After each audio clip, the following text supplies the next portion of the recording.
Well, of course I do. Budget Committee will now be called to order. Secretary, will you please call the roll? Skinner. I'm here. Burrell. Here. Bloom. Here. Campos. Chavez. Jethro. Here. Devobny. Here. Daly. Here. Dickinson. Here. Gordon. Grove. Harkey. Jones Sawyer. Present. Lowe. Mansour. Melendez. Burrell. Mullen. Marisucci. Here. Nazarian.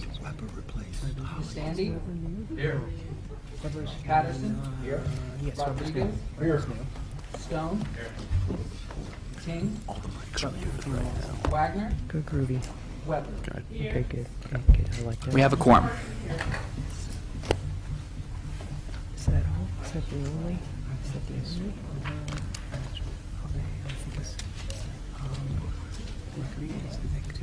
Right. Yeah, for sure. Just meet each other. All right. Good morning. I want to welcome a couple of our new members. Assemblymember Devobny. Did I get that right?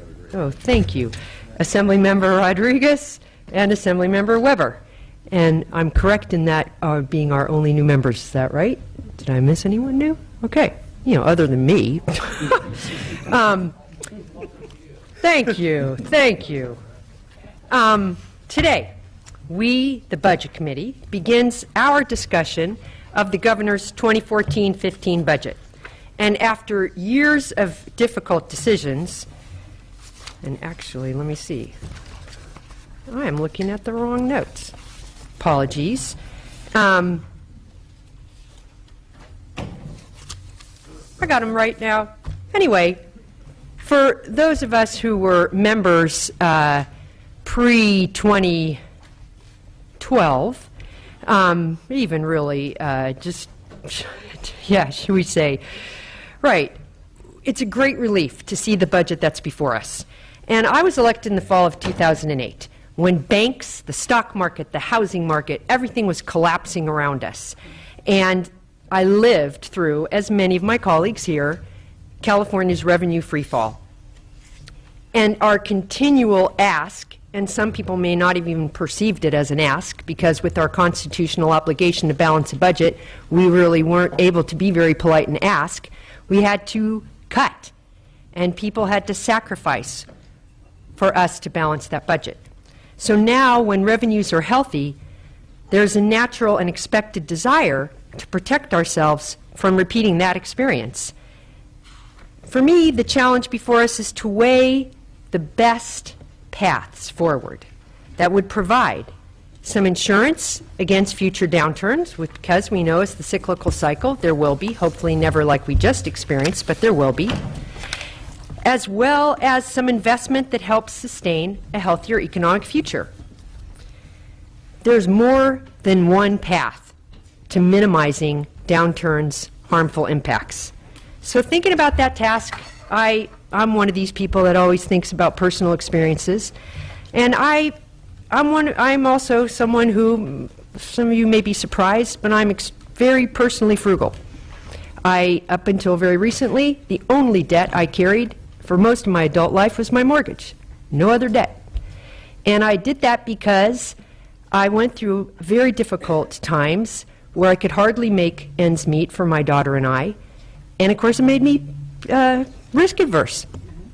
I was facing the decision to purchase a car. And a financial advisor told me I wanted to use just straight cash because I had it.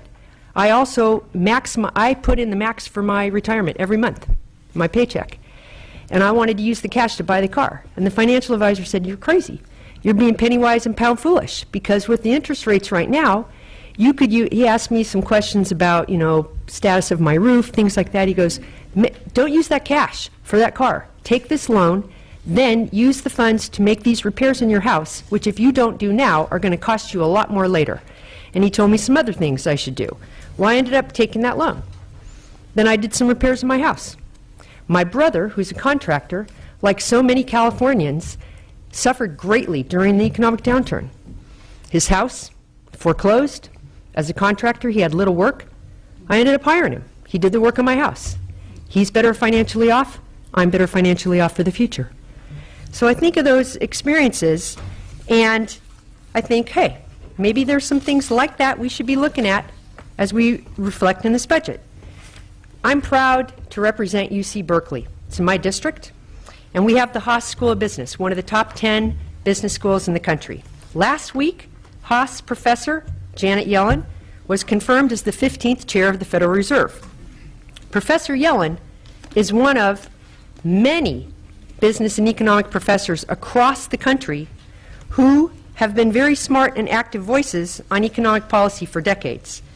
And when I review their research and talk to some of these folks, they give a little bit different advice than some of the opinion that we're hearing most loud here in Sacramento. Put it simply, California finally has some extra funds to invest. Some of this revenue is one-time, some of it's ongoing.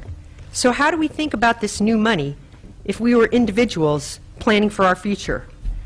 Maybe the financial planner like mine would say, hey, good to pay down high-cost debts, always have an emergency fund for unexpected events, and maybe use a portion of investments or savings, your income, for things that might give an immediate higher and long-term return. So the budget before us does the first two of these strategies very well, but perhaps not the third. Research by a Nobel Prize-winning economist at University of Chicago, James Heckman, suggests that the rate of return in early childhood education, that the rate of return is between 7 to 10% a year. That's his estimate. So if we compare that to some of the proposed debt paydowns that are in this budget, one of which is the Economic Recovery Bond, the Economic Recovery Bonds right now are costing us interest payments between 3.5 and 5%. So is it prudent to forego a potential return of 7 to 10% in the immediate relief of a 3.5 to 5% cost? Another example. Over this last downturn, because of our, not only, but a lot because of our cuts to, say, the CSU system, our California State University system, in effect, rejected 20,000 students who were eligible to go to those campuses. Those students were not allowed to enroll. Now, research indicates that a college education can generate 550,000 additional lifetime earnings just by virtue of having a college education. So if we take those 20,000 folks who didn't get college educations, maybe they will in the future, but right now they don't have them, and we look at it if they were to stay in the state, and we wiped out those future earnings, we're losing $11 billion of economic activity in our state. So I hope that we use our budget review this year to make sure that we weigh options, to pay down debt, to create a healthy rainy day fund, to make prudent investments. I believe we can do all three. I look forward to starting the discussion today. And I turn to my Vice Chair, Mr. Grill, to see if he has comments. Thank you, Madam Chair. Just very briefly, I think this is a pleasure to start with many more things that I think we agree upon than disagree.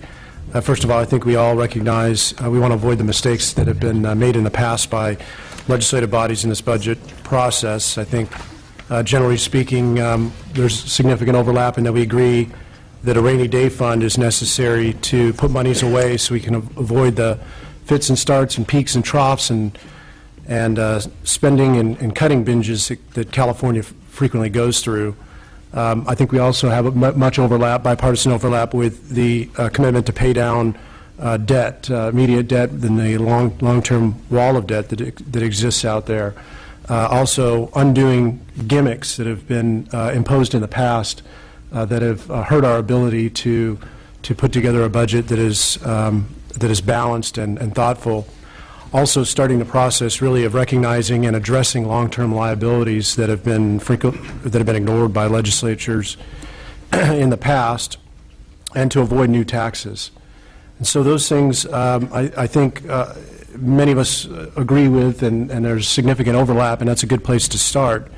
And generally speaking, I think my colleagues and I, we look forward to working with everyone on the Budget Committee and the entire legislature, the Governor's Office, and the LAO to craft a budget that we can all be proud of, that imposes fiscal discipline and will allow California to continue to come back from the economic recession that we went through for so many years. So thank you, Madam Chair, and I look forward to a productive year.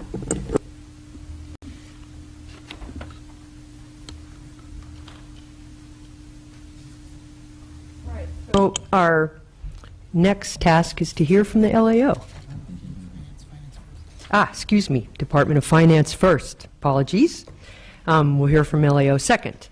So Keely Bosler from the Department of Finance will give us an overview. Keely, if you'd like to come to the table.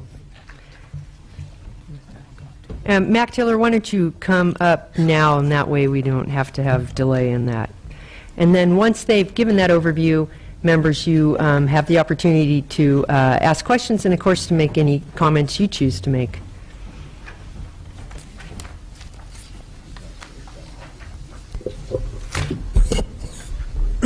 Good morning, Madam Chair and members. Keely Bosler with the Department of Finance, and the sergeants are passing around an outline that I'm going to use today to talk through. And it's my pleasure to be here today to present the Governor's 2014-15 budget.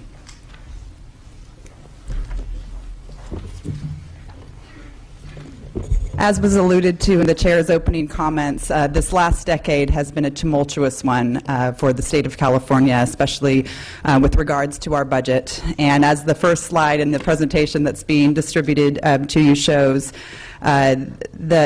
shortly after Governor Brown was elected in 2011, the state was facing a $26.6 billion deficit and a $20 billion ongoing shortfall between revenues and expenditures. But through the hard work of the legislature and the governor, through many difficult spending cuts, and also the passage of Proposition 30 and the temporary taxes, the state is now on the most stable footing it has been on in a decade. But as history has shown us, especially if you look at this graph, periods of relative balance and stability can be quickly followed by a budget crisis. And so this year, the governor's budget really has a particular emphasis on maintaining the fiscal balance that we've achieved. The budget is balanced. It has a particular emphasis on paying down the state's debts. And because of Proposition 30, it makes significant investments in our education system. If you move on to the second slide, you'll see what our main concerns are about maintaining the fiscal balance, and that is that we think that the surplus that we currently have in this budget is fleeting. That's because it is mainly based on capital gains revenues, which you can see here on this chart, which are extremely volatile. Overall, the economy has been growing modestly, but capital gains and the stock market especially have been soaring.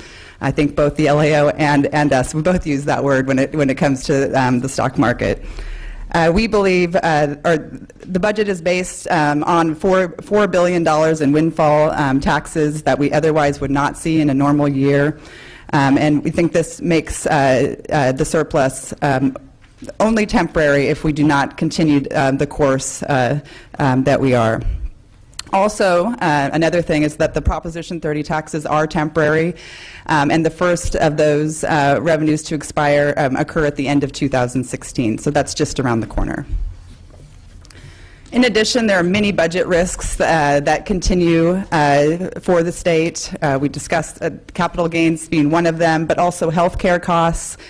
Just this month, we're implementing a historic health care reform.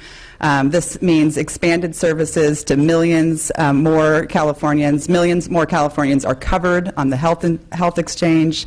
But it also means that our budgetary expenditures are much more dependent on the rate of healthcare inflation, and that continues to be a concern for us. Federal fiscal challenges also remain, however, they have become more muted in recent weeks, which is a good thing, but there continues to be a lot of pressure at the federal government and decisions that may have impacts on the state budget. Also, the ongoing disillusion of redevelopment also continues to be a risk, as recently a court decision has put about $3 billion of the $7 billion that cities, counties, special districts, and schools have received from the dissolution of redevelopment. So we continue to monitor those trial court decisions, but that is also a risk to the state's revenues. The prison population cap that the state is also being faced with by the federal courts is also a continued risk. This budget is built on the assumption that there'll be a 2-year extension granted, but that is not certain. And we may need additional revenues beyond the budget to assure that there's no early release of offenders who have committed serious and violent crimes. Also, as the chair alluded to in her opening comments, economics are cyclical in this country and in this state, and we're currently at about 4.5 years into the current expansionary period, and it would be a historical anomaly if we didn't see another slowdown in the next few years. And then finally, we do continue to have significant debts and liabilities, even with the emphasis that the governor places in this budget on paying down some of those debts. But there continues to be a significant additional debts and liabilities that the state faces. And on the next slide, you'll see the list that we have compiled of all the debts and liabilities that the state's currently facing, and they number about $343 billion.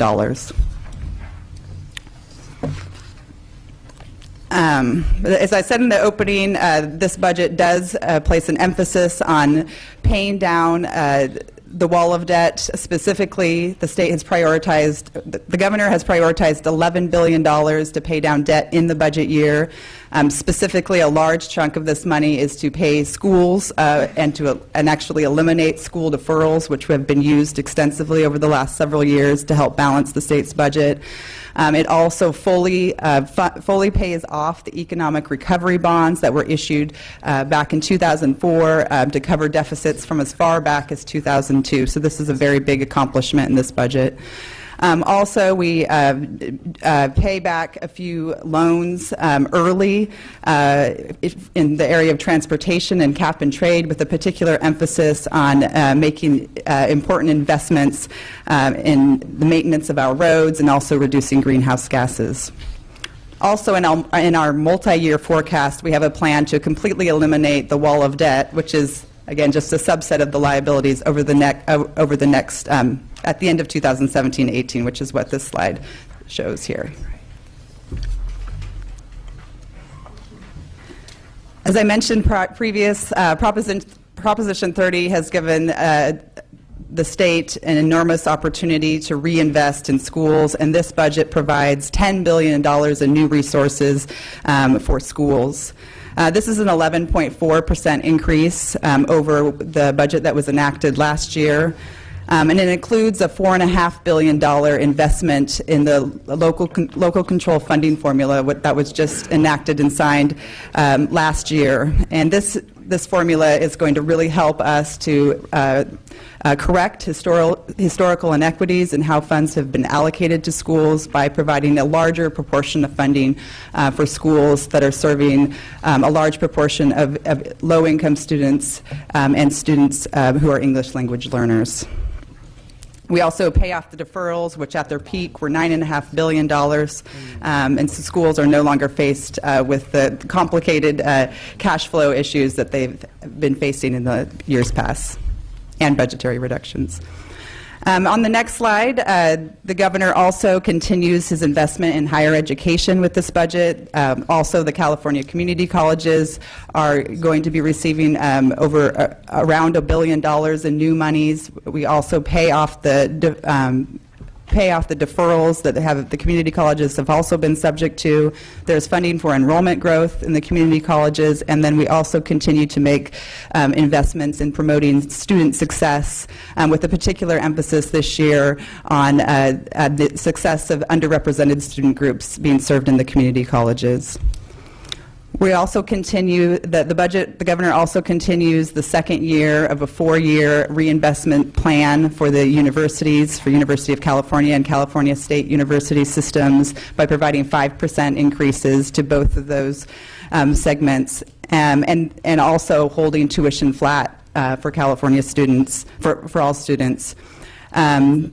This year, something new is that we're requiring both the University of California and the CSU to prepare sustainability plans that really focus on reducing the time it takes students to achieve their degrees in order to keep higher education costs affordable for everyone. Also new in this budget, we've proposed a $50 million innovation grant in higher education, and the focus of this grant is really to help to encourage cross-collaboration amongst the segments in order to improve student outcomes and, again, reduce the time it takes students to attain a degree. Moving on to the next slide, the governor maintains his support for strengthening the safety net that provides critical services for low-income Californians and Californians living with disabilities. Again, just this month, healthcare reform is being implemented, and millions of millions of Californians are being offered health insurance via Covered California, the state's healthcare exchange. But also this month, millions of childless adults, parent caretaker relatives, up to 138% of federal poverty level, are also being provided benefits through the state's Medicaid program, Medi-Cal. Also last year, as part of the implementation of healthcare reform, there was the expansion of benefits provided to Medi-Cal recipients. $670 million in new general fund money is in the budget to both implement healthcare reform and fund those expanded benefits, which include expanded benefits for mental health care, substance use disorder, and also adult dental. The governor also, this past fall, signed legislation to increase the state's minimum wage by 25% over the next 2 years. The budget reflects those adjustments. In addition, the governor continues to support a 5% grant increase for CalWORKs recipients, and the budget includes $168 million from realignment monies, but for the full grant increase, but $6.3 million from the general fund to also support that. And then we have a new initiative this year, which will be a $115 million investment over the next 3 years. And this initiative is really a intensive parent-child engagement pilot to provide high-quality child care and strategies to engage parents to help move them off of the CalWORKs program. This year, on the next slide, we show that the governor has a particular emphasis on strengthening our infrastructure, and earlier this week you should have had the state's first 5-year infrastructure plan. That was the first one that's been released since 2008, so not the first one. And this year we tried to bring some new focus to the plan by really focusing on the affordability of the plan over the long term, and also on the significant deferred maintenance that the state's infrastructure currently has. The budget provides $815 million for deferred maintenance to help chip away at what we estimate is about a $65 billion backlog of deferred maintenance, the most significant part being related to our streets and roads. And again, we do also make some early repayments of the transportation loans and cap and trade loans that we discussed earlier, that also part of that reinvestment in the infrastructure. The governor's budget also includes significant investments to address climate change and water sustainability, with $850 million cap and trade investment plan. I know folks have been waiting for this plan, and it is included in the budget this year.